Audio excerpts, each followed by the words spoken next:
The big man said it loud enough for the whole room to hear.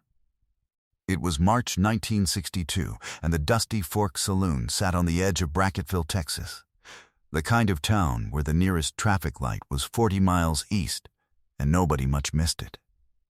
The kind of place where working men drank working men's beer, and the jukebox played Hank Williams, whether you asked it to or not. 3 ceiling fans turned without cooling anything. The bar top was scarred pine, worn smooth at the elbows by 30 years of forearms. The man doing the talking was named Clet Hardin. He stood 6'4" and weighed somewhere north of 240, with hands like he had been built for a different century. He had driven up from Del Rio that afternoon with 2 men who worked his fencing crew, and he had been loud since the first beer. Not mean, exactly, not yet. The kind of loud that is testing the room to find out what the room will allow. He had recognized the man at the far end of the bar 20 minutes ago. Everybody in the room had recognized him. Nobody had said anything, because the man at the far end of the bar was sitting quietly and drinking quietly and minding a business that was plainly his own. Clet Hardin had decided that was the problem. He said it again, louder this time. You're just an actor. You know that, right?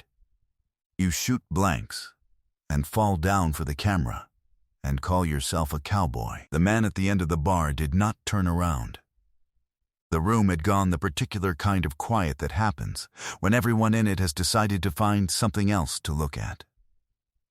The bartender, a man named Frank Dubois, who had run the Dusty Fork for 11 years, stood at the far end of the bar with a rag in his hand and did not move it across the counter. 2 ranch hands at a table near the window looked at their glasses. Clet's 2 fencing men stared at the middle distance the way men stare when they know something is about to happen, and have decided it is not their problem. At the far end of the bar, a man in a plain canvas jacket and a battered tan Stetson set his glass down very slowly. Here is the story. Frank Dubois had opened the Dusty Fork in March 1951. He had come back from Korea the previous November with a Purple Heart, a partial hearing loss in his left ear, and 42 months of Army pay that he had not spent on anything because there had been nothing to spend it on. He was 29 years old. He had grown up in Brackettville, gone to school in Brackettville, and he had a specific and unshakable idea that Brackettville needed a place where a working man could sit down after a long day and not be made to feel small for wanting a cold beer and a few minutes of quiet.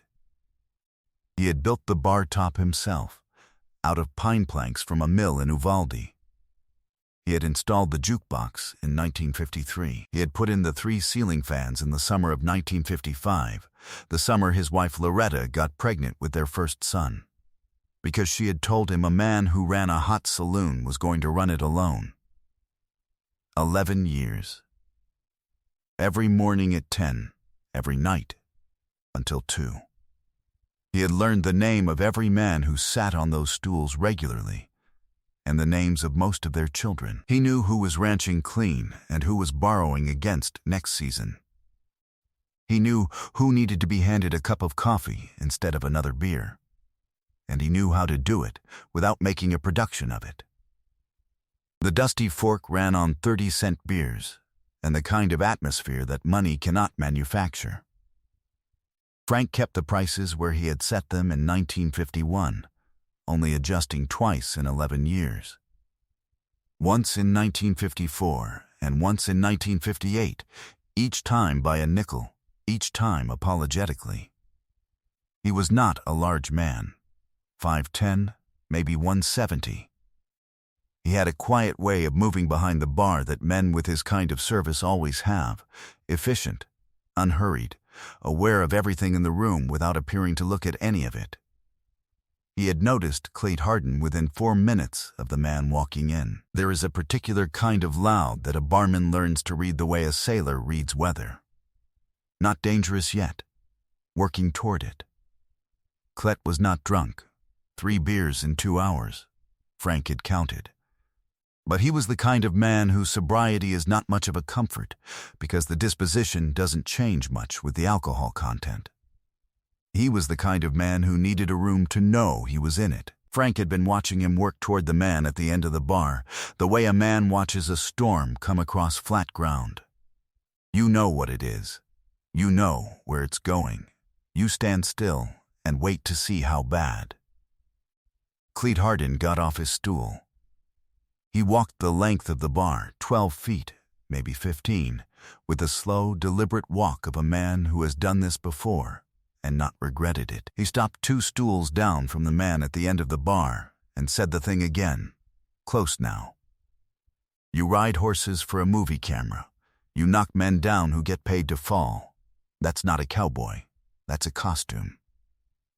He was smiling when he said it. Not a mean smile, exactly. The smile of a man who has made a calculation and is confident in the result. Frank set his rag on the bar. The 2 ranch hands at the window table had gone very still. One of them had his hand around his glass, but was not drinking from it. The man at the end of the bar looked at his own drink for a moment. Something moved in the set of his jaw. Not anger. Something quieter than anger, which is sometimes worse. He turned on the stool. He was not a small man himself, 6'4" in boots, broad across the shoulders in a way that the canvas jacket did not conceal. He looked at Cleet Harden the way a man looks at a thing he is measuring, not because he is unsure of the measurement, but because he is deciding what to do with it. 6 seconds passed. Then he said, very quietly, "Hold your hands up." Cleet blinked. He said, "What?" The man said, "Your hands. Hold them up where I can see them." Cleet, with the slow uncertainty of a man who has expected a different kind of answer, raised his hands to about chest height. The man looked at them. He looked at the palms, the knuckles, the thickness through the base of each thumb. He said, "You've worked fence." It was not a question. Cleet said, 15 years. The man nodded once. He said, "Put them down." He picked up his glass and took a drink and set it back on the bar. He said, "I've ridden horses since I was 12 years old on a farm in California. I've broken 3 ribs on set, a collarbone on a cattle drive in Arizona in 1949, and 2 fingers in a stunt that the studio never put in any picture because it wasn't interesting enough to film. I don't care what you think I am." He set the glass down. "But I'll tell you what I know. A man who has worked fence for 15 years in the Texas heat has earned the right to drink his beer in peace, and so have I." He turned back to the bar. The room was very quiet. Cleet Harden stood where he was for a moment. His hands were at his sides. The smile was gone, not replaced by anger, which would have been simpler, but by something that had less of a name. He looked at the back of the man's head. He looked at his own hands, briefly, which he had just been asked to hold up like a man being examined for his credentials. He went back to his stool. He did not say anything else for the rest of the night. Frank Dubois finished wiping the bar top without looking up. The rest of it happened quietly. The man at the end of the bar stayed another 40 minutes. He drank 2 more beers. He did not speak to Cleet Harden again, and Cleet Harden did not speak to him. When the man stood up to leave, he put money on the bar, a $10 bill for a $1.20 tab with no particular ceremony, and put on his hat and walked to the door. He stopped at the door. He turned partway back and looked at Frank. He said, "Good bar." Frank said, "Thank you." The man said, "You keep it clean. The regulars know each other's names." A man can hear himself think. He put his hand on the door.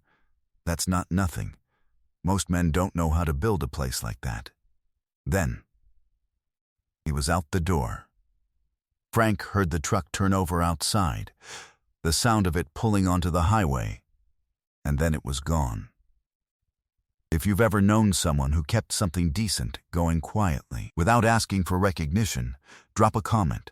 Drop your state too. I want to see how far this one reaches. Frank stood behind the bar and picked up the $10 bill and looked at it for a moment. Then he put it under the register, in the back of the cash drawer where he kept things he wasn't going to break. He kept it there for 6 years. Frank Dubois ran the Dusty Fork Saloon for 29 more years after March 1962. He did not raise his prices again until 1967. He did not expand the building, did not add a kitchen, did not install a television above the bar, though men asked for one every year until about 1971, and then stopped asking. He said a television above a bar is a way of telling your customers that the bar itself is not enough. The Dusty Fork was enough. In the summer of 1968, Frank's son, Dennis, came back from Vietnam. He had been a corpsman with the Marines, 3rd Battalion, 1st Regiment. He was 22 years old, and he had been in country for 13 months. He came home thinner than he had left, and quieter in a way that was different from the quiet he had been before. Frank gave him a stool at the end of the bar and let him sit. He did not ask him questions. He brought him food when he looked like he hadn't eaten. He introduced him to the regulars the same way he had always introduced people. First name, what they did, how long they'd been coming in, and he let the regulars do the rest. Dennis Dubois started working behind the bar in September 1968. By 1970, he knew every regular by name. By 1972, he moved behind the bar the same way his father did, efficient, unhurried, aware of everything in the room, without appearing to look at any of it. Other men who had come back from Vietnam found their way to the Dusty Fork in those years, not because Frank advertised it or made any program of it. Because Dennis was there, and men who had been in that particular kind of hard knew how to find each other the way water finds the low ground. Frank counted 11 between 1968 and 1975. Some had family in the county, some did not. Frank did not distinguish between the two. He handed the Dusty Fork to Dennis in October 1985. He had been running it for 34 years. Dennis kept the prices where his father had set them for 2 more years before adjusting, and when he did, he kept the adjustments smaller than the accountant recommended, for the same reason his father always had. The $10 bill stayed in the back of the cash drawer until 1972, when Frank finally put it in a plain envelope in the cedar box where he kept his service documents and Loretta's letters. He never told Dennis what it was or where it came from. When Dennis found it in 1990 while going through the box after Frank died, he found a slip of paper folded with it in Frank's handwriting. It said, March 1962. Good bar. Dennis framed it. It hung on the wall of the Dusty Fork for the next 18 years, beside the jukebox, in the place where the afternoon light came through the west window and crossed the bar top between 4 and 5 o'clock. Men asked about it sometimes. Dennis told them what his father had told him, which was not much, and trusted them to understand the part that didn't need explaining. John Wayne never mentioned the Dusty Fork Saloon in any interview. Not on set, not to his friends, not in any letter or account that anyone has ever found. If Cleet Harden told the story, it did not travel far. Or it traveled only the way embarrassing stories travel, quietly, and without the teller's name attached. What Wayne said to that man at the bar, he said once. He did not repeat it. He did not need to. There is a kind of authority that has nothing to do with volume. The man who lowers his voice when other men raise theirs. The man who looks at your hands before he decides what kind of man you are. The man who tells a brawler, without sentiment or theater, that the person in this room who has earned the right to drink in peace is not him. It's the man who built the room. He noticed what most men walk past. Not the trouble at the end of the bar, the bar itself. 11 years of pine and 30-cent beer, and a barman who knew the names. That was what he saw. If this story reached you, share it with someone who'd understand why it matters. Subscribe if you haven't. There are more of these, and every one of them deserves to be told. And unfortunately, they don't make men like John Wayne anymore.